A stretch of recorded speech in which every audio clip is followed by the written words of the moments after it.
Hey to everybody out there on YouTube and beyond. Welcome to the pre-show cocktail hour. I'm Jay, that's Aaron, Heyo. and that's Tony. Hello, hello. And a little bit later, we are going to be talking about the Amazon limited series Bates. For now, this is the YouTube exclusive cocktail hour. This is our off-topic section, and this time we're actually a little bit on topic because serial listeners to the show will remember when we picked Bait, we realized that this was a grand total of like 3 hours worth of content, and we said, why not throw on a James Bond film on top of that? So we all took in the classic 1964 Sean Connery-led James Bond film, Goldfinger.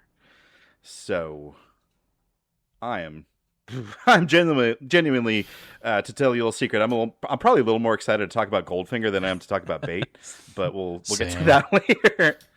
I have a question just before I forget it. Yeah. Which is way too far in the Goldfinger movie, but did the term go for a roll in the hay exist before Goldfinger came out? Did they just take that literally? Maybe. Isn't that also how all sayings start, though? I could be wrong. Yeah, I mean, I'm sure. But I was like, I could see it going both ways, but I was too lazy to Google it. It just popped into my head. I guess I can Google it since we have the technology. I was going to say, we do live in the information age. I mean, that scene is much reviled now for its lack of consent on the part of Pussy Galore. But isn't that kind of James Bond's aura? Like, isn't he just like aura farming in that scene? Isn't that what the kids say these days? Oh, Is that what aura farming means? I guess it's way... Aura farming is looking cool, I think. I don't know. I thought it was like... unresistible. I could be wrong. I'm not a young person. Well, I mean, you know, this is a film from 1964 from a franchise that is especially at that time, you know, decidedly misogynistic and like escapist into this what I guess was at the time of a male fantasy and still persists in the minds of a lot of people. Like doesn't he like at the pool, like right at the beginning of the movie, when he's at the pool at the Fontainebleau, he smacks that woman on the ass and says, like, we have men business to discuss, and just shoos her away. Yeah, Yes, and then men also are talking. he goes up and seduces Goldfinger's girlfriend by saying, "Stop cheating, let's bang." Yeah. In a weird way, I was like, Goldfinger's very open-minded on his employment of women. And I feel like, you know, he's like, a lot of his staff is women in important positions. Pilots, you know, like all of his pilots ahead are of women. the curve. And that's why the misogynist James Bond had to shut him down. And he's less gropey than James Bond. I All mean, he did was rub a hand. Yeah, but you cross him and he like paints you in gold and you die. Unless you had a small patch on your lower back not covered in gold, apparently. At least he doesn't make you drink motor oil. Well, these are, as you mentioned, by definition, these are his employees. Yes. So there's that like power dynamic at play. Also, I just want to say, like, the whole scene with the lady trying to erratically pass him in the Mustang, like, what a ridiculous sequence. What a absolutely phenomenally ridiculous sequence. I feel, was there a cut storyline? No, because that's the girl that gets painted gold. His sister. I'm like, okay, and she's like, I thought she was gonna be a legit assassin, but no, she's just trying to kill the guy that killed her sister, and she lives for like 2 scenes. But she's related to the other person, and it's like to be on the misogynistic train. Like James Bond doesn't even hook up with her yet. Well, I also will say this. James Bond definitely, I hope he has some level of MI6 insurance, because the number of times that he takes trank darts, he needs to definitely get his health checked on. Like he is like knocked out or tranquilized multiple times in this movie. like, I'm concerned for his health. He could get a concussion just falling down all that time. Like, the first time Oddjob hits him in the back, judo chop, like, straight up out of Austin Powers. I was like, oh, that's where that scene comes from. So many scenes. Like, I've seen Goldmember a lot, and it's like, I guess, like, I didn't realize how on the nose so many of the jokes are. Now, Mr. Bond, I expect you to die. Classic line. Classic line. Also delivered way worse than by everyone who's ever delivered it in a different movie. Well, Goldfinger really forms the template of what a lot of the James Bond films would become. Mm-hmm. And so, like, that's one of the reasons why it's so ripe for parody, especially by Mr. Powers.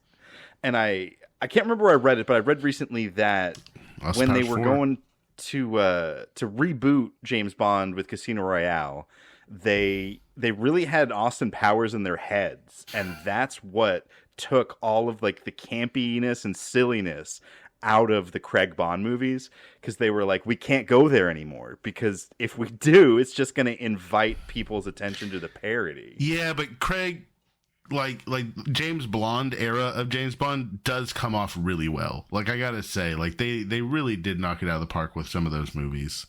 Like, Casino Royale is great. I thought it was fantastic. Oh, yeah. Skyfall is great. That one, Quantum of Solace, not great. But honestly, I just feel like it just was too long. They were on kind of like in every other one. The plot on that one.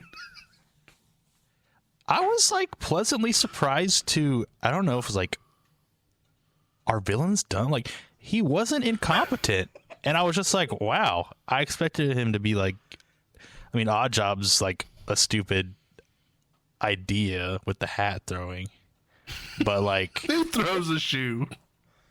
But like the Goldfinger, like, he wasn't an idiot and incompetent and just doing things that's just like, oh, eye-rollingly stupid, which I kind of expected. And like, I feel like that movies these days, the bad guys do that stuff all the time, where I'm just like, oh my god. Also, whenever he was like, there's 12 billion gold in the Fort Knox, all of the money supply, I was like, man, that's like not that much money anymore. I was like, no wonder we went off the gold standard. Dr. Evil. Also, this movie was made before we went off the gold standard, apparently. It was like Nixon took us off, right? It was like 71 or something like that. Yeah. It's where it all went to shit. You know, this movie franchise is now, like, old enough that, like, you can kind of play that game where at the end, when he's supposedly flying to go see the president, for a second I had to be like, is it still Kennedy? 64, like, no, dude. Very, very nearly not. Very nearly not. Like the first James Bond film, Dr. No, released in 1962 and primarily takes place in Jamaica. So, a pop quiz here. 1962 Jamaica. So what? Cuban Missile Crisis? I mean, it kind of hints at that, but 1962 Jamaica, was that still part of the British Empire, or were they independent by then? Oh, fuck if I know. So when they filmed the movie, it was still part of the British Empire, but by the time it came out, they had granted independence. But it's still kind of, it's crazy to wrap your mind around that. Like, decolonization was not that long ago. It's true. It's true. I will also say, because of it's James Bond and its unofficial, like, stuff, played through First Light, 007 First Light, and it was fantastic. Highly recommend it. It plays like a movie. It is an origin story set in modern times, and I thought they did a good job. It is not the best video game I've ever played, but it is probably one of the best James Bond or 007 games I've ever played. Okay, like, good story? Yeah, like, I would say for a Bond story, it's up there as one of my favorites. Like, they did a really good job with it. It was really well done. It felt very James Bondy. Like, the guy that they have, playing the character of young James Bond, he does a really good job. They did a good job of setting it in the modern times with, like, modern themes, while still making it feel like James Bond is kind of coming into his own. Like, he's not quite the all-star debonair, like, misogynist yet, but he's on his way there. You said modern times, right? Yes. Yeah. He's way more like less rapey, more smooth. Like let's put it that way. But definitely like can just, side seduce anyone he needs to. All you gotta do is hold them down and kiss them, and they'll fall for you. I think is Apparently, what I learned from this movie.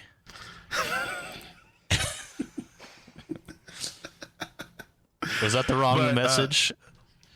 Yes, the spy gadgets were fun. The story was fun. The gameplay is fun, and it's one of those things where you actually. One of the things that I talk about this a lot with other people I've tried to recommend it to, like you go through this whole like sequence of like James Bond going to like spy school type thing, and it's done in the style of a movie montage, but this is like your tutorial. So like you're seeing him like learning how to shoot, and you do some like shooting, then it may be him running an obstacle course and you're doing that. So like you got to play through the training montage as you would in a movie, but it's you actually playing the scenes. That's cool. Okay. It was actually a really cool way of doing it. And it never like stopped. There was never any immersion break. It just kind of went from scene to scene to scene as you would play through the game. So this was first viewing for both of you for Goldfinger, right? I knew enough of the references and tropes and things like that. But yeah, I don't know that I've ever sat down and watched the whole thing. Gotcha. So after having taken it in, would you say you're more likely to watch more Connery Bonds, less likely, about the same? I would watch more, but I will say, like, the beginning of the movie, I was like, the stakes are incredibly low if we're just talking about stealing gold. And it's like, we're not just stealing gold, we're gonna nuke it. And I was like, oh, okay, I guess that's one way to raise the stakes. What about you, Tony? I think I like to watch more old Bonds. I hadn't seen a Connery Bond, and I haven't seen many of the older Bonds in general, but I was kind of like, I guess like pop culture has raised it up so high that I was like kind of disappointed. Like he looked super cool doing his little Sean Connery smirk, and he looked like debonair in his like James Bond suits. But I was like, when he was talking, I'm like, this is it. Like I was expecting my mind to be blown of like Sean Connery, like ultimate Bond. And I was just like, oh, it's just like only when he's like smirking and looking cool did I really like, oh, this is cool. This is good. But it's like, I don't know. I think I had him hyped up in my head.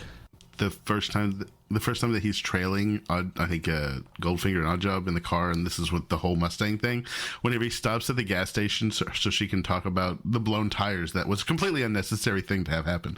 But like, I was sitting there, and he like turns on the radar tracking device, and it's making the loudest beep. Beep! Like, I'm like, there's no way that nobody is hearing this giant beep coming out of this Aston Martin, like, while he's sitting at the gas station. It's like, what's that? Oh, it's just my spy equipment built into my Aston Martin. Yeah, on this watch through for me, I kept thinking about Austin Powers because it's such a good parody, I think, because when you watch Sean Connery, he's really not a good spy. Like, he's actually pretty bad at his job. And so, having Austin Powers be like, oh, I fell over. Oh, I fell over again. Like, it's not that far off. When he's sneaking around the facility, it's like you're just walking around in plain clothes, like around in the dark. Yeah. Well, that part, My favorite part is he sticks his head up inside of the Fort Knox model. I know I was right at the beginning. It was just kind of like a bunch of him being not cool to women, but just like he didn't have to get her, like, what is it called, a blackjack? He like purposefully got her blackjack in the back of the head by that guy that was trying to hit him in the back of the head. Like, he could have just pushed her out of the way or moved himself, and he's like purposefully like spun her around so she'd take it right in the back of the head. I was like, dang, bro. But yeah, when he sneaks around the facility, he's like already up on a roof in all black clothes at nighttime.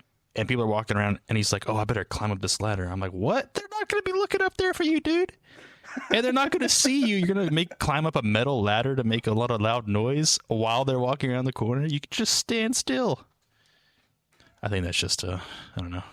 I liked it. I liked the movie a lot more than I thought I would, actually. I was like I said, I was like, the villain was not as dumb as I thought. Like, from watching Goldmember, I was like, oh, this is just like stupid. But I was like, I just didn't think they were complete idiots and like stuff like that, which was a pleasant surprise. I feel like James Bond movies got better at making the stakes feel substantial later on. This, I felt, was a little bit like what do we do? I don't know. He's stealing all the gold. That's not good enough. He's trying to tank the American economy. Okay, that's not good enough. With nuclear weapons. It's like, all right. And I was like, what does that do? I was like, I guess maybe I misunderstand the gold standard, but were we just like moving the gold all the time? Because like if it's radioactive and it's still there, what does that change anything? No, I think like $1 was supposed to represent that value of gold that was in like physically in a safe somewhere. And this movie, it sounds like half of it was in the U.S. and half of it was in Britain, and they're basically going to make half of all the gold in the world unusable for 60 years is what it sounded Here's like. the twist. Nixon saw this movie, was like, we got to get off the gold standard. It's too realistic. It's too realistic. Yeah, I mean that is kind of a strength of the movie, is like the simplicity of the villain's plot. It's true. That like there's no complex motivations of like revenge or, you know, like it's pretty straightforward. Goldfinger wants to get richer, and like once you get into the nitty-gritty of the plot, like you know, like one of the things that makes gold valuable is that it's sort of like ostensibly, like forever might be like a too strong of a word, but like it's durable. And if you're only going to radiate it for 60 years, like, I'm pretty sure that's not long enough for investors to like. I mean, it would change the value, but I don't think it would take the value of the gold to zero. I'm just going to say this. It's not like you could have taken a dollar bill, gone to Fort Knox, and be like, I'd like to withdraw some gold, please. Like, that's not how money worked then either. Like, that's my thing about this. I was like, so it's radioactive and still sitting in Fort Knox? I'm so glad. I mean, yeah. I'm so glad that everybody was in on it.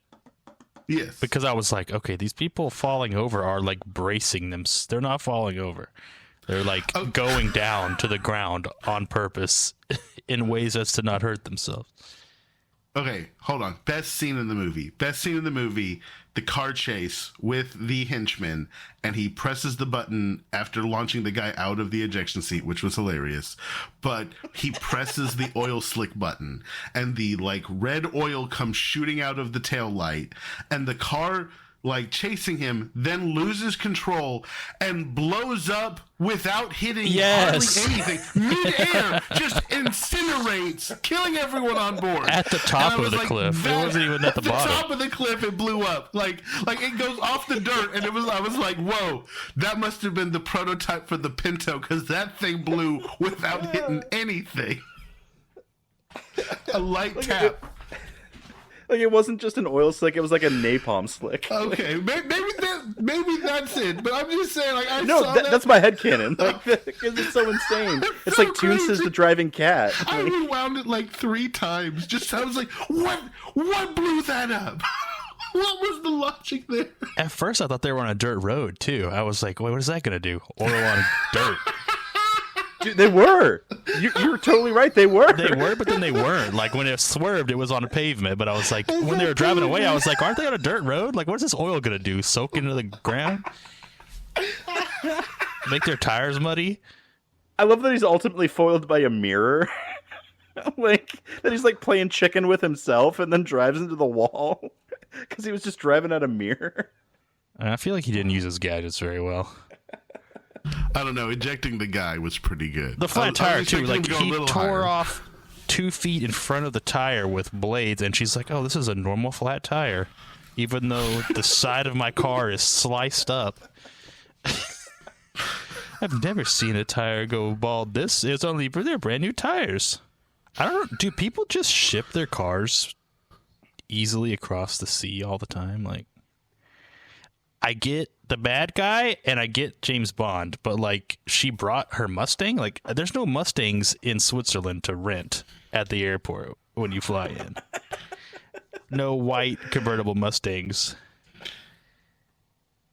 It was the 60s. The part where we see Goldfinger flying his car across from England to Switzerland, that was absolutely a thing. Like especially before the that was the tunnel. U.S. That was Miami, right? No, at that point they were in. Oh yeah. Because they had just played golf in England. Yeah. You're right. In England, yeah. No, that airline that they were flying, that was a real airline that operated up until the 90s, where they would load your car into a plane and fly it over to Europe for you. Looked that up because I was watching Goldfinger one day and I was like, what the hell is this? It's pretty cool, though. It also makes sense that there would be a time when people would want to do that. I guess car rental companies haven't always been ubiquitous as they are now. Yeah, I like the movie. Obviously, some parts, like you said, are super outdated, but I did like it more. I liked the movie more than I thought, and I wasn't as impressed with Sean Connery's Bond as I thought I was. Like, I feel like it was just hyped up so much for me, having not seen one before. Nostalgia. I think a lot of the Sean Connery is the best Bond is nostalgia, and I think that I would probably feel the same way about Pierce Brosnan. Because I grew up watching the Pierce Brosnan movies, and the entire time I was watching it, I was just like, man, Pierce Brosnan's era was way more spy-y than this. Yeah. I think a lot of the Sean Connery's the hands down the best Bond, like there's no questioning it crowd. It's just like, yeah, like he was the first, and anybody who sets the template is gonna become the measuring stick. So I get it, but like maybe by that exact same logic, like I'm with you on like Pierce Brosnan established like just the right mix of like he's cool, but he can do action, but he can also be like a little playful, and he can actually like deliver a monologue in the way that like Connery's never going to give you anything more than a one-liner, and some of them are the best one-liners. I mean, shocking, positively shocking. Is like, that's one of the best moments in movie history. I'm excited to see where the franchise goes from here, because they've, I'm sure we'll get into this a little bit more in the main show, but they've really got an opportunity here to reset, and how they reset is going to be really interesting to see. And I think that my experience with First Light gives some interesting insight into that reset. Ooh. So don't touch those dials. Come back for the main show. Show. Coming at you. Hello, and you're watching The Show, the world's most dangerous TV review podcast. Warmest greetings, and welcome to episode 81. We are the Baby Carrot Boys, Los Otros, the Bookhouse Boys, the Disgusting Brothers, the Traveling Symphony, if you will. Join us as we chat about the 2026 Prime Video limited series, created and starring actor, director, and rapper Dev Patel. Mr. Lateef, we are ready for you when you are. This time on The Show, Bait. I'd like to welcome you inside the broadcast booth. I'm Jay. I'm joined as always by my two Hall of Famers. To my left, it's the man with the Midas touch. It's Aaron. Hey now. And to my other left, it's the Show's inside man at MI6. It's Tony. Hello. Here at the Show, 100% customer satisfaction is our holy grail. We want to hear from you. Check out our Instagram for news about the show, including our upcoming tour, convention, and cruise, along with plenty of other bonus content. You can find us on Instagram at the Show Pod. Send your emails to the showtvpodcast@gmail.com. We've got a Discord, and I genuinely don't know how that works, so good luck, everybody else. You can find me individually on Instagram at jsuespante. Aaron, where can we find you? I assume I'm still on the Musco verse at Tenacious Aaron. Haven't been banned yet? I genuinely don't know, but at the same time, like, it's technically the only public-facing thing that I have. Fair enough. How about you, Tony? I'm on Instagram at TPinQuite. The show is now available everywhere podcasts are sold. You can find us on Spotify, Apple Podcast, YouTube Music, Amazon Music, Audible, CastBox, Overcast, Pocket Cast, and Radio Public. Check out our YouTube channel where we do a bonus pre-show cocktail hour. That's where we discussed the classic 1964 film Goldfinger. So go check that out on YouTube. Before we begin tonight's performance of The Tempest, which I still haven't changed, we must first visit the unofficial scoreboard. This is the part of the show where we share our thoughts on other diversions not selected by the Great Wheel of Randomonium. Earlier in the pre-show, Aaron was telling us about First Light, the new 007 game. So check out the pre-show for Aaron's review of that. Apart from First Light, what else have we been doing with our free time, boys? Lots of painting. The new edition of Warhammer is launching, the 11th edition of Warhammer 40K. And with that, the army that I play, the Orcs, are the launch bad guys. So, as always, the Space Marines are one of the launch factions, and this time around, the Orcs are the big bads. We are returning to the planet Armageddon, which has happened multiple times in the history of Warhammer, and the Orcs are running amok once again. So we're getting new models, new stuff, new army rules, a new codex, and all that stuff. So I have been extensively painting in my garage last couple of weeks, building models and getting things ready. And with that, I've been watching a ton of anime, just because there's so much. I didn't realize, like, looking at Crunchyroll, how much anime is out there now. And so I have been just kind of like delving into a bunch of stuff that I've never watched, trying out different styles of anime. Everything from like Mob Psycho to some isekais, to some comedy. I've even watched some ridiculous romance anime that is quite ridiculous at times. So it's funny because coming from the West and kind of where our media sits right now, it is very refreshing to almost have all of the like culture war stuff just not exist, not a part of the conversation, not hinting at it, and definitely things that would cause Western journalists to complain, bitch, moan, and ask for censorship. So it has been very refreshing to watch something that is just absolutely not playing by the rules of Western media, and is a nice break from it. You know who else doesn't play by the rules of Western media? The show. Sometimes. Bunch of radicals we are. You mean like making money off sponsorships? We reject that completely. Capitalism. We do it for free for the love of the game. Really do. So if you're watching anime while you're painting, you got to be going dubs, right? Yeah, no, I watched through the entirety of One Piece, which is 1,156 episodes over 3 years. And if I made the call very early, I was like, there's no way that I can watch all of this and read all of this. So I just leaned into the dub. There are some bad dubs out there. Like, there are some shows that, like, the dub is respectable, it's worth watching, it's good. There are other, holy crap, it's bad. Like, I can get, like, in those situations why it'd be like, no, go back and watch it in Japanese. But I've also noticed that if I start watching in Japanese and then, like, later on the dub comes out and I try and switch to it, I really struggle. Because my brain's already kind of accepted the voices in Japanese. Whereas whenever I try and switch over, I'm like, no, I can't do it. So how I start the show definitely is going to lock me into how I'm going to have to watch it. Yeah, I get that. What about you, Tony? What you been up to? I always struggle to think about what I've even been doing. It's like there's a decent amount of time between these things, but I have a good one and a bad one. The bad one is I feel like I'm the prime target to really love Disclosure Day, and I was just not a fan of it. It just wasn't for me. But oh, interesting. I don't know. Is that the Spielberg one? Yeah. Not good? I mean, okay, like, let me ask you this about, have you seen Interstellar? No. You haven't seen Interstellar? Okay. No. Well, then there goes my reference. I find that I'm not super impressed with Christopher Nolan. Like, gasp. I feel like Inception was good. Didn't blow my mind. I enjoyed the Dark Knight series, but again, they were good. And honestly, whenever like everything else that started coming out with Interstellar, Oppenheimer, and even Odyssey, I just have been like, it feels bloated.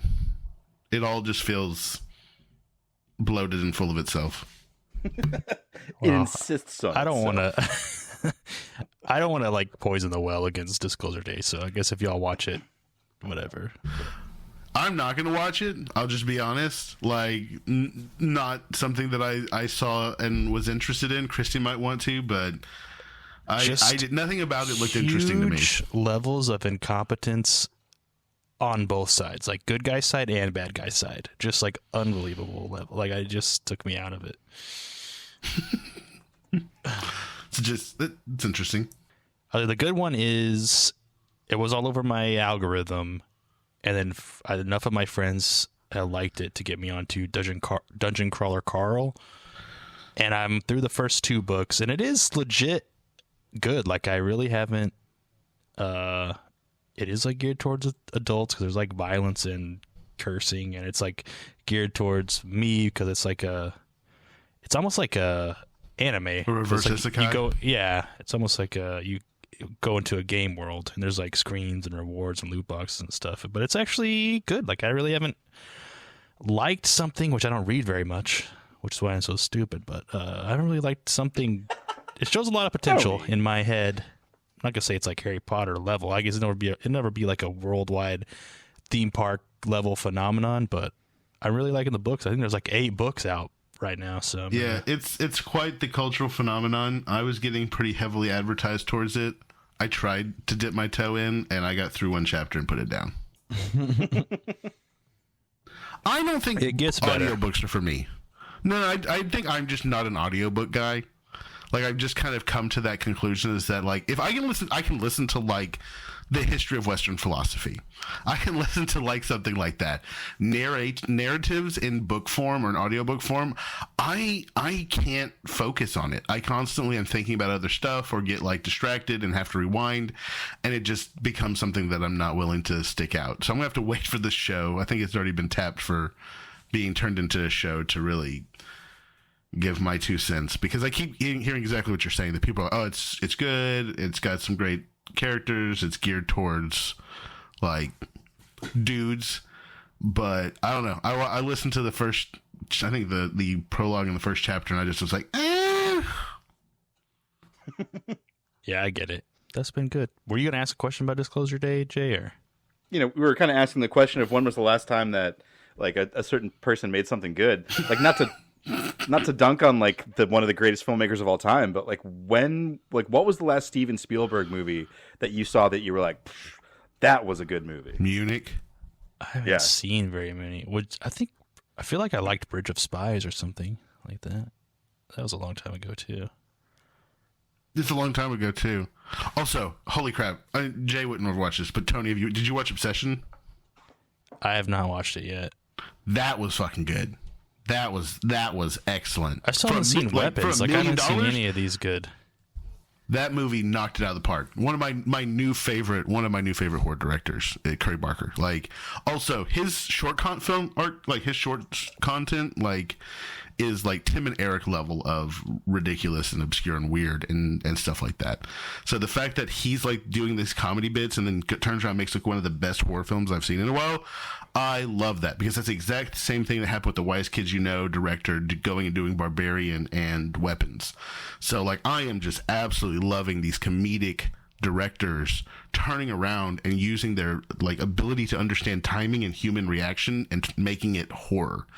Even like Jordan Peele, like his stuff. I think that this is kind of one of my new favorite aspects of the horror genre, is like these comedians coming in and just knock it out of the park. Yeah, didn't Danny McBride take over like Texas Chainsaw Massacre or Halloween?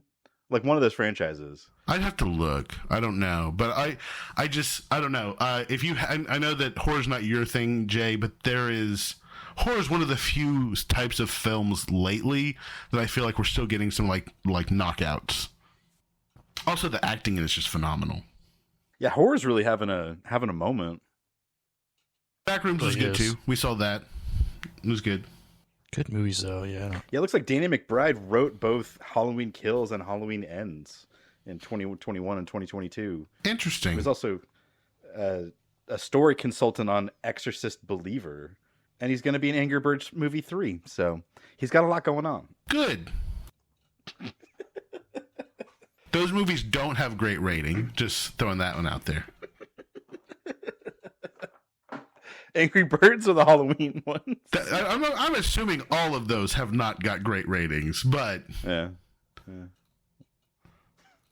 I will say that I had never watched the Halloween movies, and we went back and watched them. They're good. They're pretty good. I would say the Rob Zombie ones are really good. I think that was the end of my unofficial list. What about you, Jay? Yeah, Jay, what have you been up to? Well, I've mostly been watching the World Cup lately. I was going to say, that had to be what you're watching all these, like, the people from all over the world coming and learning how big Whataburger cups are and stuff like that. It's been a ton of fun. It's been a ton of fun, and I'm really we're only about halfway through now. We just had the first knockout round game today, but like so far, it's all been good vibes. And the narrative before the tournament was pretty dark about, just general stuff going on in the United States. There was going to be like immigration shenanigans. ICE was going to be at the stadiums. The prices for the tickets are too high. The stadiums are too far away. But that's just kind of what happens with the World Cup is beforehand, like we all find things to get upset about. And then once it starts, we get caught up in it and we forget about all that negativity, for better or for worse. Yeah, but how pathetic is it that like people from Japan or Scotland come over here, have a party, and then clean up after themselves, and everyone's like, oh my God, they cleaned up. It's crazy. It's almost like people can pick up their own trash. And it's like, what does that say about Americans? What does that say about us? We are awful. Well, let me ask you this. So you go to a movie theater, and you have a half-empty bucket of popcorn when the movie ends, and maybe a half-finished soda. What do you do with the popcorn and soda? I throw them away as someone who worked at a movie theater and had to clean up. And guess what? Most people just fucking leave their trash. Yeah. Because I feel like when I was a child, like that was my expectation, was like, oh, they clean up after you. That's what they're supposed to do. That's what they're there to do. So just leave all your stuff. And like something's flipped around high school where like my friends would go throw their stuff away, and I was like, look at these losers. I throw my stuff away, but I am neutral because we all know that is a role with the design to do that. Like, if that job didn't exist, I think almost everyone would take their own stuff and throw it away. Maybe that's too... I'm generally pessimistic, but maybe that's too optimistic. But I think half of it is because people know there is someone that is, like, coming to clean everything up. I worked that job. And the reason why you do it is because inevitably when people are shoving popcorn into their face, a lot of it misses and just goes on the floor. So really, our job was to just clean the popcorn up off the floor for the next one, not to get the trash. You just also had to get the trash because people would leave their trash in there. I think the misunderstanding is that you're picking up everyone's trash. You're actually just supposed to be sweeping the popcorn. So, like, there's always the expectation that you were supposed to throw away your stuff. I just learned that we both have worked at movie theaters in our lives. Yeah, I worked at the Dirty 30 out there in Grapevine, man. They only let me do concessions, which was the worst. I loved concessions, mainly because you got to talk to people.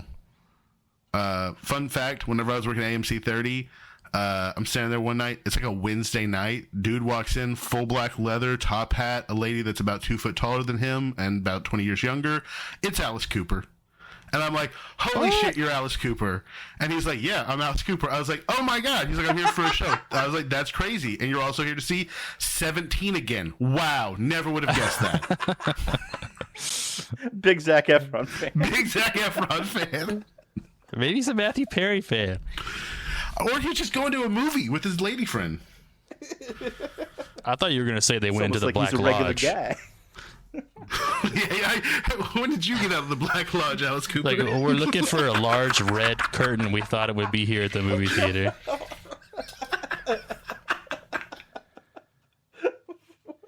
No, but one of the worst things in life, and one of the worst things about working any kind of retail environment, is taking out a bag of trash that people have put their soda in. Yo. This is what... yes, Jay. Preach. It's like when we went to Japan and they had the separate container for liquids. You poured out your liquids. And I was like, this is what the world needs. Mm-hmm. Japanese. Because I feel bad, but I'm also not going to just like dump liquid on the floor, and I'm not going to carry around a cup of liquid also. So I was like, there's no choice, but like there should be a choice. Mm-hmm. They could always just put a drain next to the trash can. We should be in charge of everything is what I think. We have the best ideas. Somebody would be mad. Someone would be mad. You can't please all the people all the time. Life's too good. People are too happy. What do you think God invented jerks? I don't know. Tell me. Because life's too good. And everyone's too happy. So you got to ruin it a little bit. You got to make things interesting. Well, you guys get ready to get into bait? Yeah. Let's do it. Let's do it. Well, this time around for episode 81, we watched the Prime Video original limited series Bait. Bait is the story of Shah Latif, a British actor of Pakistani heritage, who intentionally leaks to the press that he has auditioned for the role of none other than 007 himself, James Bond. And over the course of 6 relatively short episodes, Shah spirals mentally as he reckons with the fallout from both the public and his own family. Most of the interactions come between Shah and his what functions as his immediate family members. His mother, who's kind of a archetypal mother character. His father, who's ill. His 2 cousins who his family took in and kind of function as his siblings. He's got a kind of an older brother figure of a cousin who runs a Muslims only Uber operation that's growing beyond his control. And he's also got a kind of like a little sister character who he's like kind of protective of, but she's very, she's kind of like the smart one in the group. And the first episode ends with someone throwing a pig's head through his family's window, and that's kind of the inciting event for a lot of what happens after that. But Shah throughout, he spirals, he talks to the pig's head, which is one of my favorite part. As the show goes on, now I'm blanking. He kind of goes through a mental breakdown while going through Eid with his family, which is the high holiday of the Muslims, which is also involving fasting, which adds to the kind of tension that he's going through. Is he imagining it, or is there an actual conspiracy plot by MI5 to like get him the role of James Bond? Like it never really says if that's real. I'm assuming it is real, but the delusions of grandeur. I took that as the security guy was manipulating him basically to make a sale. Yeah. Okay. Because by that point, Shah hadn't like signed on with him to do his security. He had relied on his cousin to do the security at the gala, and I think the way that I took it was that guy was basically like taking advantage of Shah putting it out there that he's MI6. That he was basically like, man, if that's what you want to believe in order for me to be your security guy, then like, yeah, I'm MI5. Let's do this. All right. I can see that. Now, I famously am pretty media illiterate, and I miss a whole bunch of stuff, I gotta say.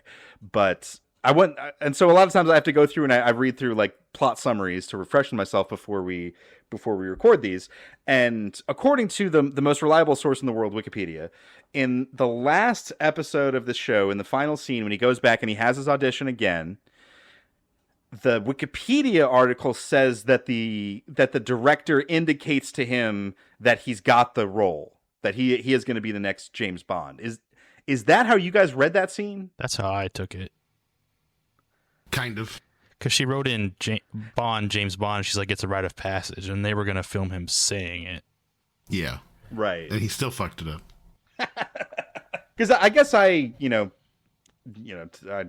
missed stuff, but like I took it as a much more ambiguous ending than having him get it, and I like it less if they're telling us that he got it at the end. They give it away. Yeah. Well, I think he got it, but does he still have it after he said his own name instead of James Bond? Because I guess I wanted more reconciliation in the ending. Like I wanted more like reconciliation with his family, more reconciliation with like himself and his identity, and it didn't really feel like we got that. But does that not suffer from the length of the show? The lack of ability to fully develop out this story, and also like I don't know, like I liked the Patrick Stewart pig surreal like psychotic break aspect, but this is what I was saying. When did this show come out? What year? This year. This came out in like this past March. This show would have been stunning and brave in 2016. At this point for me, I kind of was like, if the pinnacle of being a minority in England is you breaking into a 70-year-old white, like, I don't know, IP, what is the point? Like, I don't know. To me, this show felt very much like weird in a way that it was like this painted him as like pining over being accepted by like white culture. And I don't know, to me, I didn't really feel like the show effectively did the subversion that it needed to be what I think it was trying to be. I actually felt like the show fell flat on those aspects. Whether it was the weird narcissist and whispering of the main character, the kind of like him not really understanding fame at times, or like fandom, or like a lot of what the whole point of the IP is. I don't know. To me, I felt like the show was made off of an idea that would have been subversive or interesting 10 years ago. But today, it's just another one of the, oh, look, we've injected a different person into a different situation that is historically not this person. It's female Thor. It's any other number one of these where we have subverted a main character into a different identity, gender, or minority group. And at this point, it no longer feels interesting. Yeah, I think for it to have any teeth, it can't be licensed James Bonds. It can't be made by the studio that's going to put out the next James Bond movie if it's going to have any kind of bite to it. Yes. So, but I'm also, honestly, I don't know if I would ever have nominated or watched this show if it wasn't explicitly James Bond. Also true. But that's what I mean is that 10 years ago, the premise of this in and of itself would have been groundbreaking. Today, it's just not. It's a part of a long slew of these types of intentional subversion that at this point doesn't really stand out, other than the fact that it's James Bond and a brown person. But I don't know if you remember this, but there was the controversy about James Blonde. A blonde James Bond? How can we do that? How could that be? There's no way it'll work. It worked. So, like, to me, that's what I kept sitting here thinking about this. I was like, isn't this just that exact same quote-unquote controversy, but now we've put a Pakistani person into that trope? And I don't know. I just, to me, I personally have quite a bit of IP that I have enjoyed over the years that have been co-opted for some type of identity politic purpose, and I'm at the point where I'm just kind of tired of it. So, like, I'm not a big fan of this route of bootstrapping onto an IP to push some type of identity, because I don't think it works. I don't think that it just pisses people off unnecessarily, and I think that's the provocation is the point. And it's kind of like, who are you making it for? right? And I don't understand like the premise or the idea behind wanting to do this, why it's something that is desirable. Because the people who watch James Bond are probably not, Pakistani people. They're probably old British people. So, like, to me, I don't understand the point. Like, the entire exercise of this show, I don't get it. Because who is it being made for? Is it just to show, a Pakistani person can do it?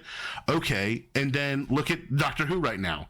They did that with the Black Doctor Who, and the show is getting hiatus for 2 years to be completely rewritten. Well, I don't know if this show litigated like that question of whether or not James Bond should or should not be a white person or a non-white person. One of the things I did like about the show was that it focused on his relationships with his family and with himself. Mm-hmm.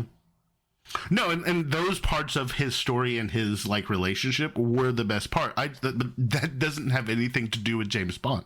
It's about a family having id and like people's relationships and drama, and like the other family is trying to invite everybody over, and his cousin is like, I'm trying to start Muba, which is Uber for Muslims. Like there were a lot of things about the show that I enjoyed and that were good. They're just, to me, the entire plot and premise is something that in 2026 I don't find it to be something that's all that interesting anymore. I'm just tired of the culture war. I'm tired of the culture tired of culture warring over everything. Yeah, I'm tired of the culture war and everything. That's what I'm saying. It's like I've already had, we've already killed off Dr. Manhattan and made him a black woman, right? Like we've already had all these other different times that we've subverted the primary culture in some way, and it's just like. It's no longer, when everything is neurodivergent, then nothing is neurodivergent. That's what I like to say. It's like everybody's like, oh, I'm neurodivergent. Apparently this means being normal now. I didn't think that's what the show was about. Like, I feel like I couldn't relate because I just don't know enough about the situation, but I feel like the show was like trying to talk about, I guess, the situation in Britain and Europe with like immigrants right now, which I'm assuming is like not the same but similar to America, where like there's just the people don't like them. So I feel like it was trying to like say, hey, everyone is people. And I don't feel like it was like James Bond. I think it was just like the story needed him to be up for a large important role, and he was in Britain, and what's the biggest role in Britain you could possibly get is James Bond. And then it also left the storyline for there to be like hatred based on his nationality. I feel like the show was setting up kind of like that conflict of like immigrants versus like probably no one's like native there, but it's just like the immigrant situation, and like showing like Pakistani Muslim people as being just like normal people and having the families that everybody else has, and like they're probably like treated poorly. The Bill Cosby effect. Maybe not as poorly as like the show depicts. I'm sure it is. I'm sure there's plenty that are treated that poorly, but like I think it was just trying to show all that. I feel like James Bond was like a very small. I think it was just a vehicle for like what the show was trying to say, which I feel like I also don't know enough about the situation, and obviously don't know about like Pakistani or like Muslim culture enough to know. Like I feel like if you were like, it would resonate a lot more. Like I think it just was made for a niche of people that we don't fit into, is what I kind of took away from it. And I wasn't able to fully appreciate it because I don't fit into that demographic of someone that could be like, oh yeah, this is just like my cousin or my family and stuff. I mean, and there's parts of it that are like everybody's family, but it's I don't know if you guys remember this, but after 9/11 and all the Islamophobia, Canada put out that show Little Mosque, which was basically like inspired by the Cosby Show and Little House on the Prairie, but it actually did show an uptick in positivity with Islamic relations in Canada. Same with the Cosby Show, like race relations after the Cosby Show got better. But those shows, the subversion is, oh look, we're just like you. Right? Like that's the whole point of the subversion. And I understand like there were aspects of the show, but then the subversion was, haha, we've put a Pakistani man as the white lead character from this Cold War era colonial show.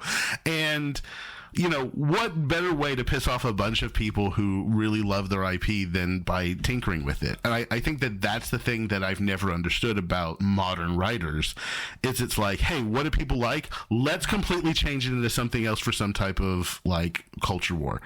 That's not going to piss anyone off. That's not going to make, that's clearly going to make people want to support this idea or whatever. And what does it do? It just constantly leads to people being like, I hate this. This is awful. And they're like, well, then you're a bigot. So I don't know. To me, this is such a tired route that has happened so much in at least our pop culture that I just kind of shuffled it into that exact same thing as I was watching it. And that was my perspective as the show went on. Now, there were moments of it that were very interesting and genuine. And I actually thought it was not Patrick Stewart as the pig the first time listening. And I actually looked it up. I was like, they actually got Patrick Stewart. Yeah, I did the same thing. I was like, it sounds a lot like him, but it didn't sound exactly like him. And then I was like, oh, it is. Just a little off. And I was like, oh, he was like, did that intentionally, apparently. It was like super gravelly. Yeah. Love to see him, though. Absolutely. But I just, there were things about the show that I thought they did really well, and there are things that I really liked, but the set and setting of it was something that at this point, I'm just kind of, the ship has sailed. I'm over it. I was super on board for pretty much the first 3 episodes. Like I especially like the second one with the interplay between him and his cousin at the gala, and how he very dramatically kind of abandons him. When they bring in Himesh Patel as the rival actor who steals his story, like that was all greatness. Yeah. And then it really lost me in the episode with his ex-girlfriend. Mm-hmm. And I can't really articulate why, but I just didn't care. Like, that girl should have been scared for her life. Oh, yeah. like I was just bored. I was like, I really don't like it. It really doesn't matter to me to watch you try to reconnect with your ex. Like, this is just not a part of the story I'm interested in. And it really kind of lost me. The best character was the cousin, the Uber driver. Also, I've seen that guy in like Taskmaster and a couple of other British like game shows, and he's very funny. Yeah, I really enjoyed him. He was my Bobby for sure. Oh yeah, and I did. I earlier said that I wanted more reconciliation. I did like that the end of his story was kind of rejecting Shaw and like accepting himself and investing in himself. I did I was very satisfied with that part of the end. Yeah, I also like the trope of them going to the airport. Oh my god. Like, that was at least funny. Like, I enjoyed that, and then, like, she was, like, confused with him being there. He's like, no, I'm not here for you. Yeah, I did appreciate that. Like I said, there were some things they did well, and I enjoyed the tropes of, and then there were things that just was like, ugh. I liked his dad. Yeah. His dad was funny, and, like, the whole family dynamic and the mother's dynamic over the holiday. Like, those kind of things felt more authentic, and I liked that aspect of it. Yeah.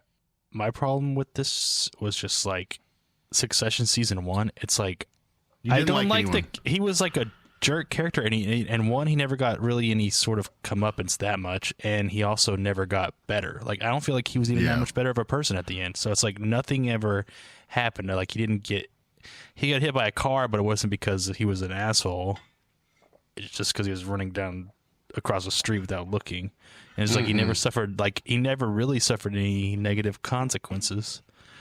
People either mostly forgive him or he had to do the apology, but it was clear the guy only was like surfing for content, right? Yeah. And I guess then that commentary about modern culture and content culture, I thought that was very on point.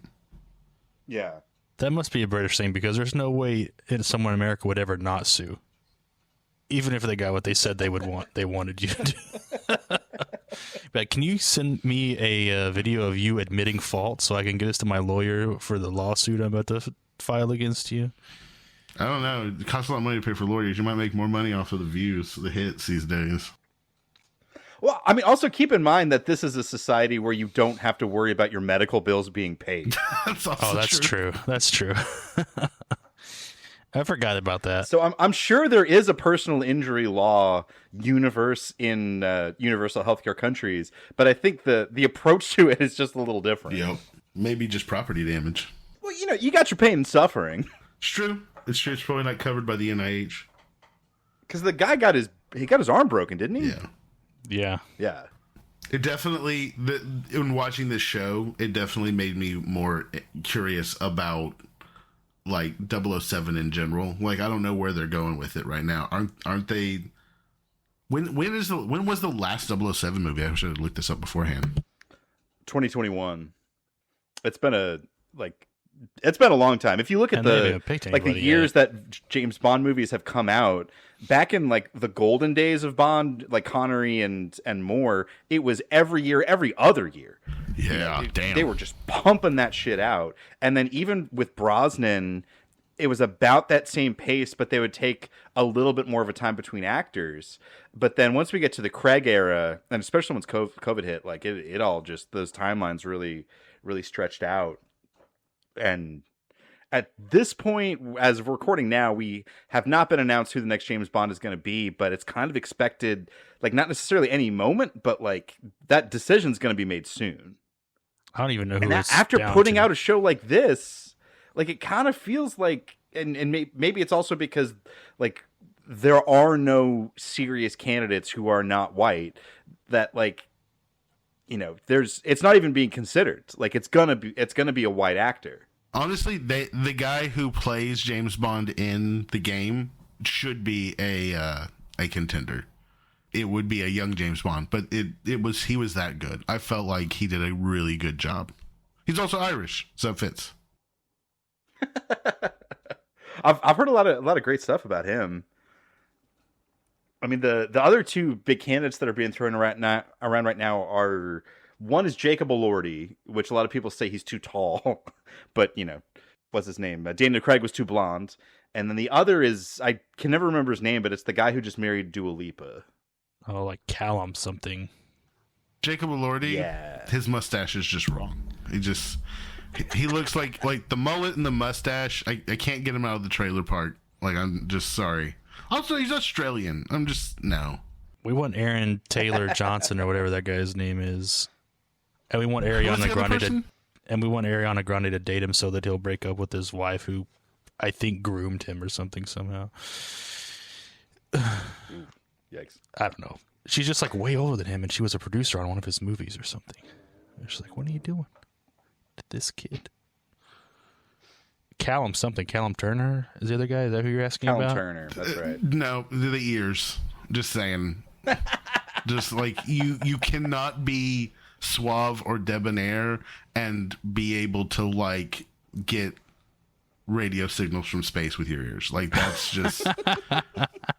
I'm sorry. You like anything that you say immediately. I'm like, dude, you are ear boy from that sitcom. Like it is no.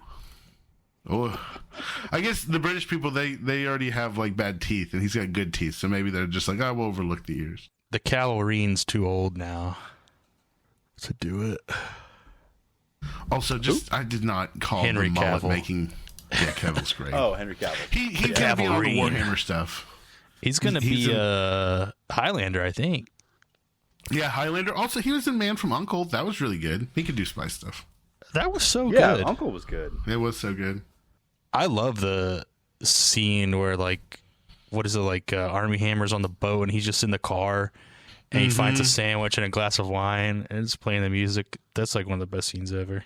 I mean, another one of the biggest questions of where they go from here is, do they continue in the modern era, as Bond has always, like, his era has aged with the times, or do we do a Bond in the like late 50s, early 60s? Do we turn back the clock, which kind of like allows you to take another bite at like the Cold War stuff? You know, it might allow you to kind of. First Light is a modern story, and it's an AI story. Like it is absolutely about AI and the government using AI and all that stuff. And, interesting. And they did a really good job of telling a modern spy, like coming of age story with James Bond, and it being set now. Like Moneypenny's in it. He goes through tragedy. Like I think that the right way is to keep it modern. I don't think, especially with the amount of golden age thinking that we have in our society, that setting it in the 50s or 60s is going to be good.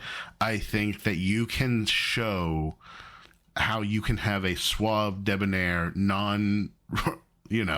misogynistic James Bond that's still cool, that's still an action star, that still has gadgets, and maybe he gets verbal consent. But I do think that enthusiastic now is the time. Verbal consent. Enthusiastic verbal consent without, using his watch to, roofie them. So, I think that now is the time, and I definitely think that, especially with all the technology that we're living in right now, like, it is a way to kind of play with a lot of the themes and stories and ideas and explore them through modern art. So I would be an advocate for the now.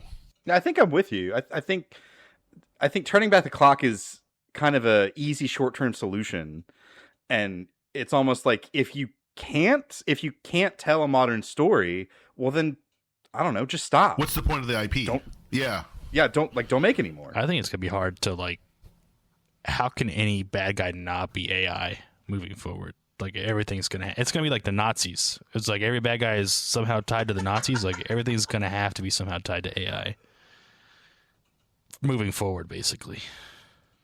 It's going to be more ubiquitous as we move forward. But I think that it did a good job of weaving it into the story and making it feel still like it wasn't the whole point.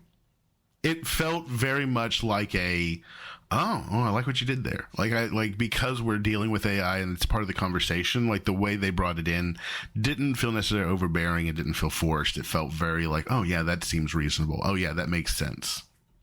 Also, I just saw this, but the girl cousin, her name was Q. It's a good homage since she was the smart one. God damn it. I didn't even put that together. I am a little embarrassed. I mean, I just did. I actually did. I don't think I laughed out loud, but in my head I was laughing as when Pig Trick Stewart said, No, please don't hang him up on me. When he was pretending to talk on his AirPods. And then when he was dying, I feel like I'm missing an eye. Is it bad? Man, you said you liked the first 3 episodes. Like, there was absolutely zero pressure release on the cringe in the first 3 episodes. It was just like bad cringy decision after bad cringy decision. Just like, man, this guy never gets better. Jay thrived on the in-betweeners, so I think that he just he consumes cringe at a spiritual level. I love it. I eat it up. And I think that's what that's why I didn't land, is I think that's what the girlfriend, I think that was episode 4 was trying to do, was trying to make him seem like a halfway normal person. It's like, no, it just seems like he's even more crazy. And his ex-girlfriend's crazy for almost being bipolar, and she's legitimately concerned and scared about his mental state. And then she's like, remember this song? It was so great. Yeah, looking at the Wikipedia, Yasmin calls him insane, and they hug. He was at least honest. Even when he lied, he pretty much immediately admit his lies whenever someone called on him. I was like, I guess I appreciated that a little bit, but I was just still. Didn't you feel like he whispered the entire show? I feel like a big chunks of it, the main character, just his voice was not strong. It felt very quiet at times. I like Riz Ahmed. What's he been in outside of this? He was in The Night Of with You Don't Mess With the Jesus. Okay. I think he's in a drummer movie, right? Where he's I think that was supposed to be he was super nominated really for an Oscar for, it was called The Sound of Metal. It was about a heavy metal drummer who lost his hearing. He was also in a movie called Four Lions, which I've talked about on the show before, where it's a very dark comedy about these 4 wannabe British homegrown terrorists, and it's actually written by Jesse Armstrong and Sam Bain, the writers behind Peep Show. Highly, highly recommend that movie. It's great because it's also kind of you're talking about like not letting the pressure off. Like it's a comedy about people planning a terrorist attack, and the whole time you're like, are they going to let them off the hook? And like that pressure stays on the whole time, and one of the things that makes it so great. His first movie was The Road to Guantanamo. Oh shit, G-Bay. I really enjoyed the bit of people being like, he's not Dev Patel. That was funny. That was good. That was good. Oh, he was in the Phoenician Scheme. I wonder if I'm just this was another thing I was saying is I'm just not immersed enough or knowledgeable enough to know. I wonder if Pakistani or Indian people feel are torn between that. I was like, oh, you want to be a star, but being a star by kind of anglicizing yourself to become a star. Does it turn your original fan base against? Do you feel like a sellout? I don't know. I just don't know enough about it to fully appreciate the commentary on that kind of stuff. I've heard there's a lot of people in England that consider London almost to be a different country. So I think that's also maybe a part of it that we don't appreciate is the Londoner culture versus English culture. I don't have any knowledge on this other than what I see in memes and reels, but I could see that playing a role in the same way that all these British people or all these European people are coming over to England, America, and they're like, oh, New York City is not all of America. I could see we're kind of detached from the cultural divides of what's going on over there. And I agree with Tony. There's a lot of stuff about immigration and immigrants and identity shit going on over there just as much. Well, we're ready to get some ratings in? Yeah. Yes, sir. So I'm going to propose a scale here of cans of spray paint. Metallic objects. Metallic objects. Because that's what the show was to me. That when I saw it from a distance, it looked very dangerous and very interesting. And once it got up close, it was just kind of a can of spray paint. So for me, this show's going to come in at 4 cans of spray paint. I wanted it to be better. Basically after that the episode with the girlfriend, watching him break down just wasn't interesting anymore, and I stopped rooting for him, and it all just kind of fell flat for me. So I'm going to end at 4 cans of spray paint. Also, what you said, his breakdowns, he never. It's it seems like he was breaking all the way down, and then it just reset, and he never actually broke down. Yeah. Sorry for the addendum to your 4 spray paint cans. Metallic objects. No, you're good. I said my piece. Who's next? Tony? I'm also at a 4. I feel like for someone that could better understand and relate, it would be much higher. I do think that. And I think the acting was good. I really liked the cousin, the bro cousin, and I liked Riz Ahmed's performance, even though I hated the character that he played, which I think that's maybe he just did a good job of doing that, of playing kind of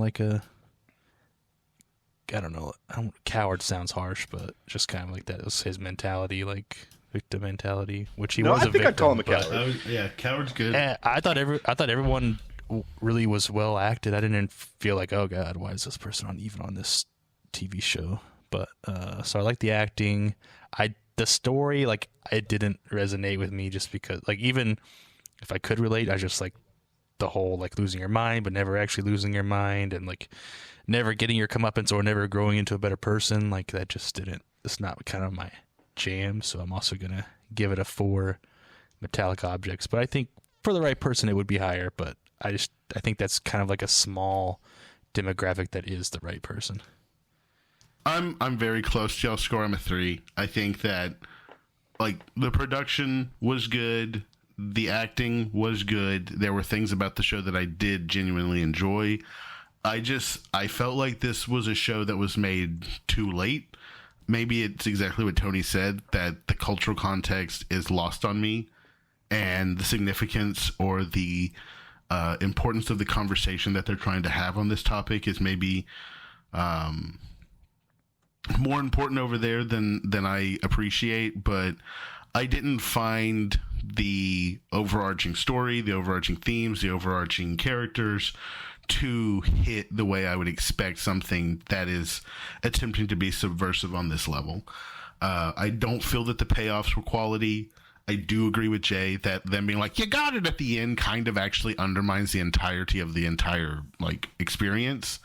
And I do feel that this feels like an idea that they came up with, and it's kind of like the dog catching the ambulance. Is like once they got in there and started doing it, it's like, what do you do now? And I think that the meandering, the psychosis, the girlfriend, all of that are just symptoms of the dog catching the ambulance. So 3 metal objects. All right, what is that? A 3.666? I'm so sorry, Tony. I missed your score. Mine was a 4. What was yours? 4. 443. 443. That gives us a composite score of 3.6 repeating, and that puts it pretty low on the list. This is going to be, let's see, 1, 2, 3, 4, 5th up from the bottom. This is going to be just behind Siesta Key Season 1, oh, no. just above Fall of the House of Usher. Dang.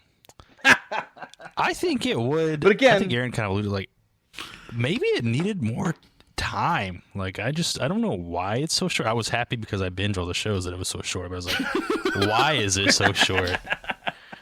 Because it's British. Yeah. Like, that I think is just, it suffered from being British in that regard. Because if this was an American show, it would have taken them 2 seasons to get to that final audition. 24 episodes. Yeah, that would have strung us on a little more. Well, shall we audition some new shows for the show? Shall we move to the wheel of randomonium? That was beautiful. All right. This offering we have on the wheel, we will start with Tony. What do you have for us today? I have the Apple TV show Widow's Bay. Do I have a good description? Probably not. I hear it's a dark comedy. The synopsis is Matthew Reese from The Americans fame. I think there's also like a new show where he's like a serial killer with... Is it Claire Danes? Is that her name? It's supposed to be pretty good. Anyway, but he's like a mayor... Is there crying in it? Because if it's Claire Danes, I would expect there to be tears. He's a mayor of a New England town. I think he's trying to boost tourism, and apparently like it works, but then like the town starts having like a supernatural events with ancient horrors and tragedies coming back to life. She was a hooah, Tony. Sorry. All I hear is good. I mean, not all I hear, but the internet seems to really like it, so... Yeah, I'm having to avoid spoilers on Reels these days because like Christy has already watched it. She loved it. She wants me to see it, and I was like, well, I know Tony's talking about putting it up, so like anytime anything about it comes up, I have to just immediately skip. There's mine. Jay, what about you? I've nominated a show it's probably like 10 years old at least by now. It's called Gravity Falls. It was originally aired on the Disney XD network. It's a cartoon. It's kind of like, I think I've talked about it on the show previously and described it as Twin Peaks for kids. I think that's probably a little too far. Maybe like X-Files for kids is a little closer because it's like, like kids kind of investigating the paranormal around their Oregon town. But it's a whole lot of fun, whole lot of, like, it's got a much deeper lore than you would expect from a like 26 episode Disney cartoon. But I would say it's got Lynchian aspects. I've seen a couple of episodes, and there were just moments where I was like, that felt very David Lynch. So I don't think it's a far cry to say Twin Peaksy, like, just to support you in that. Ooh, on that subject, Jay, you might like Control. Did you ever play Control, Aaron? The video game? No. No. It's very Twin Peaksy, like... I remember seeing videos of it. It should be pretty cheap if you want to pick it up. It's like a and the gameplay wise, it's a third person shooter with you get powers and stuff, but it's very Twin Peaks if you're looking for a video game that's like that. 2019. Yeah, interesting. Well, I am bringing a show that I believe it just ended, but was kind of taking the anime scene by storm this season. It's called Witch Hat Atelier, and it has some pretty impressive looking animation. And I think that it's witches. We're going into the spooky season next. I felt like at least it's tangentially associated with spooky season. So, and I don't know. I thought this would be a good offering. So let us shuffle it up and spin to win. Let's spin the McConaughey wheel. All right. Oh. Oh, I thought I was going to win because mine was going to cost us money, so. Yay! It's Gravity Falls. That's 2 for me in a row, so I'm going to be stricken from the board next time. This is true. But, man, to be honest, I was kind of hoping for Widow's Bay. I mean, do you want to like hot fix and re-roll? Do you want to? No, the wheel has spoken. I think we have to respect the wheel. That's fair. Because otherwise, what is all this for? If I can't scuba, then what has this all been for? Understood. What if it takes us long enough, we just watch both? Well, how much of? I'm assuming there's way more than one season of Gravity Falls, or is that a bad assumption? There's 2. Okay. 2 seasons. Let's see. I want to say it's like 26 episodes. Okay, that's a pretty decent sized chunk. Oh, I'm sorry, 40. Oh my! 40 episodes. We're watching all 40. But they're 20 minutes each on Disney Plus. I do have it. Disney. Apologies for the yawn. No, you're good. Well, very good, gentlemen. Well, I think that this is going to be a fun one. This is I've seen a few episodes of this. So I think it's going to be a good time. Looking forward to it. Looking forward to a fun, spooky season, even though it's hot as balls in Texas right now. But it's been really great getting together with you guys, talking about Bait, talking about Bond movies. It's always just such a highlight to get together with you guys. Absolutely. And I really appreciate that you guys do this with me. 100%. Same all around. I enjoy having something to look forward to chat about. And again, I may have been harsh, but I feel like we all came to the same conclusion on the show.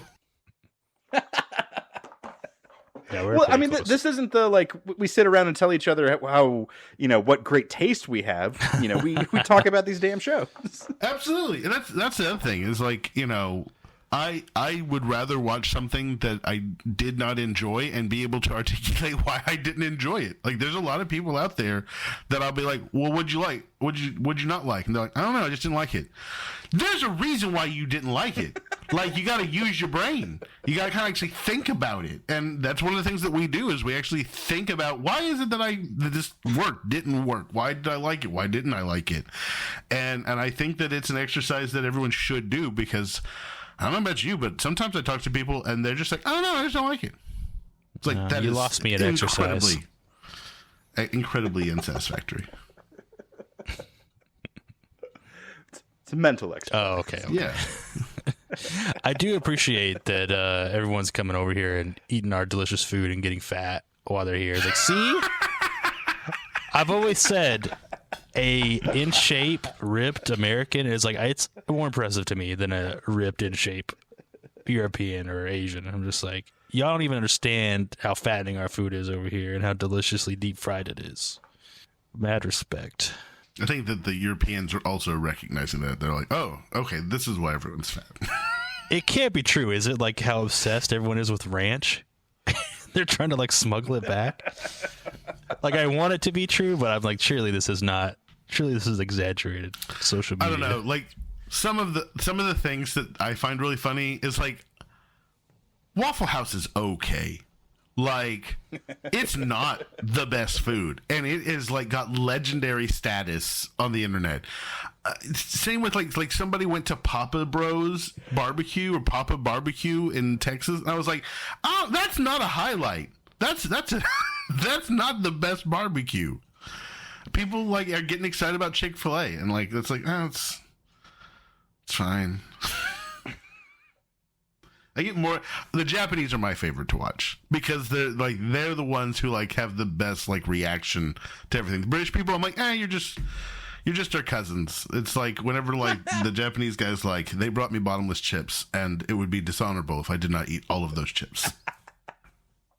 Yeah, I want to see the British people get like sunburned and like roasted in the sun. Mm-hmm. That's the content I want to see from the British. I want to see the Japanese like wondered by our beef ribs. It's been a good time. It's been a good time so far. And we want to see the Mexican Korean offspring that are coming in 10 months is what we want to see. Oh, that was great. Odd job. Man, good. Odd Job was lucky no one literally ever had a gun to shoot him with. Also, that everyone just understood his random like. I mean, dude, that big. Like he just sit there and took everything. So it was like you could. Yes. It'd probably take him 5 seconds when you pull out a gun to be like, oh wait, I can't just stand here and get shot in the heart with this thing. I mean, Bond threw that brick of gold at him at one point. I did appreciate the like, oh, we can't actually make this look cool. Let's speed the film up. Like during some of the car scenes, and whenever Bond would judo throw somebody, it'd be like a little fast forward. And when they shot the dude with the Kevlar with the Tommy gun, it was like mannequin, shoot, and then replace it with the person taking off a jacket. Hey man, 1964. What are you gonna Gotta do? do what you gotta do. I appreciate it. Also, Aston Martin's better than a Bentley. I really wish I could experience, if that was a superpower, to experience media in the time it was created. Just to be like, oh, this is just to see how impressive things are. Like, oh, was this action? Was this gadget? Crazy. I have to imagine that map on a moving radar screen looked super cool. But now when we have GPSs that move with our cars in real time with satellite imagery, it's like, okay, whatever. But it's true. Well, it's been a fun time. I'm looking forward to next time talking about good old Gravity Falls. And until then, we will let the mystery be. do you think our producer? Damn it!